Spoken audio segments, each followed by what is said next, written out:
Alright, we're back. Last time we did intakes, outlets, downpipes. We put the clutch, but we actually had to leave this front outlet loose because we wanted to change this timing tensioner bolt, which you can see is not here because we already took it out.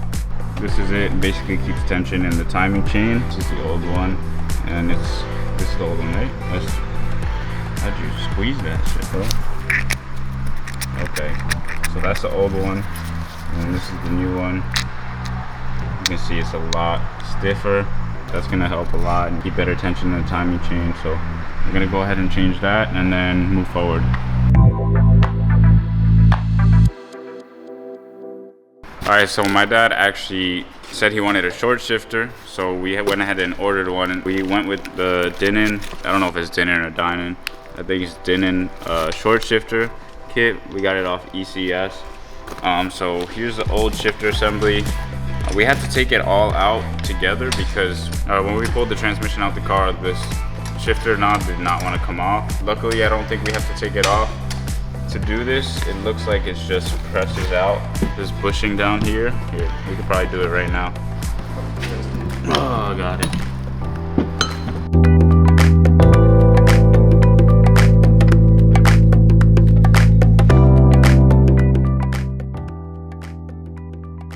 Okay, so unfortunately we are missing a few pieces for the shifter assembly. Let me show you guys what's going on. The shifter goes in here, right? And then it goes here. And there's two pins that go here. And as you can see, there's a bushing here, but we're also missing a bushing on this side. So I don't know what happened. It's been a while since we took it apart, so it's honestly my bad for not being more on top of the parts. But we're gonna have to order that. Hopefully, fingers crossed. It is time to put the motor in now, which is good news. But bad news is this might not be accessible if the motor's in. So we're gonna line the motor up, try and put it in, and see if we can still access this, because this might prevent us from being able to put the motor in.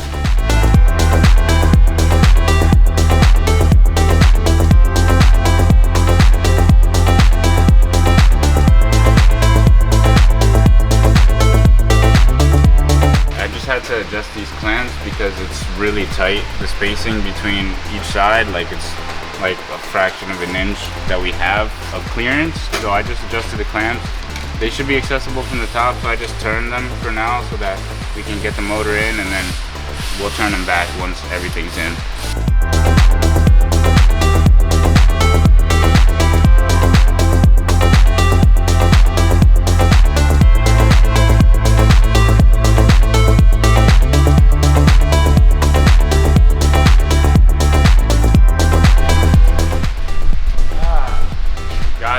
Up.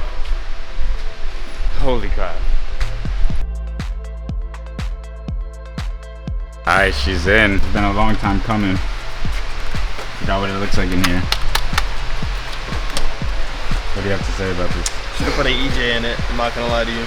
I don't want peace. I want problems, always. Getting cold though.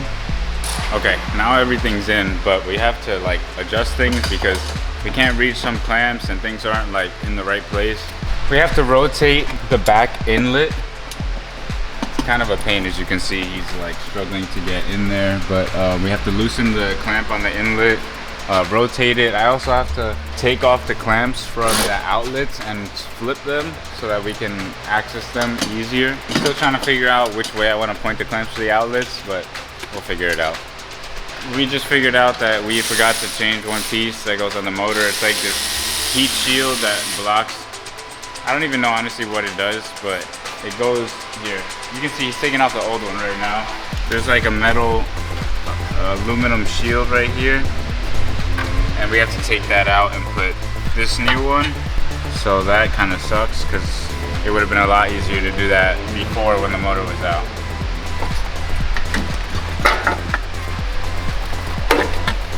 Alright, so we're having some troubles. That plate is running into the outlets right here. We're trying to avoid having to dent the outlet. So what we're doing is just bending this a little bit. I was thinking you could bend this a little bit up so that it's not hitting down here, but that also kind of works.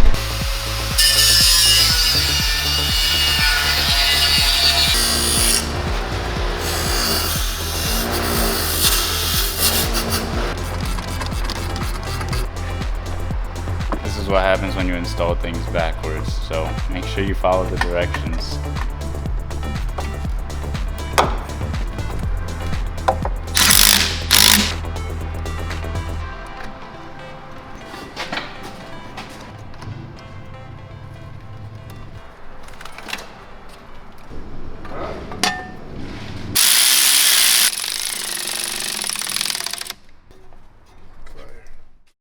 Okay, we're back. It's been a little while. We did work on the car. We got a lot of boring stuff out the way, so I will show you guys that.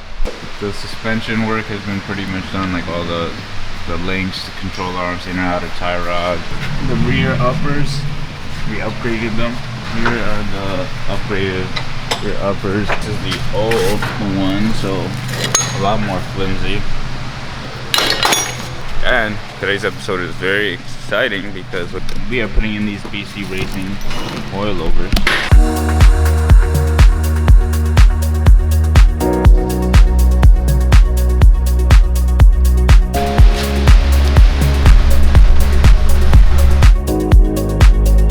It's really cool that BC actually includes the rear dampening adjustment so that you can access it from the trunk. Okay, the back is pretty much done. I don't know how low it's gonna sit. We did put that spacer that it came with, but it's hugging. It's not sagging. It looks firm. The suspension was so bad in the back before that it was literally sagging down. It was really bad. Okay, now it's time for the front.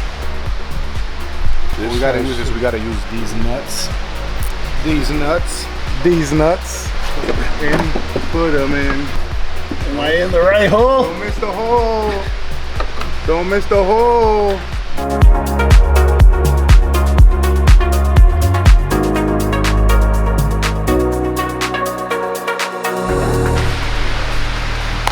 Okay, the wheel is getting put back on. The suspension is done all around. This is crazy because the car, like before, when it was on the lift, I'll see if I have a shot somewhere, but all the suspension would sag, and now that it has the BCs, it's just sitting uptight, like the wheels aren't moving much, like the car just looks more rigid.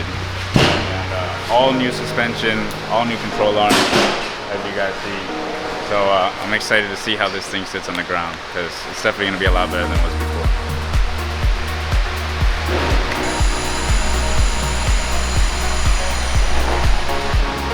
Now it's over.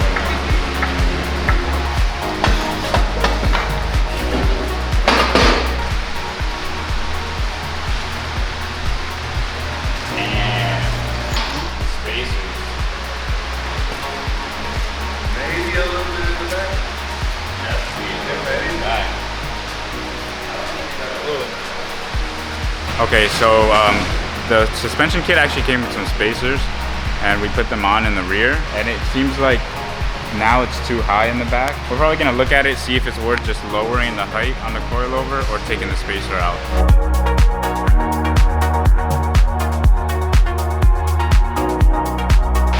Forgot what it was like in there.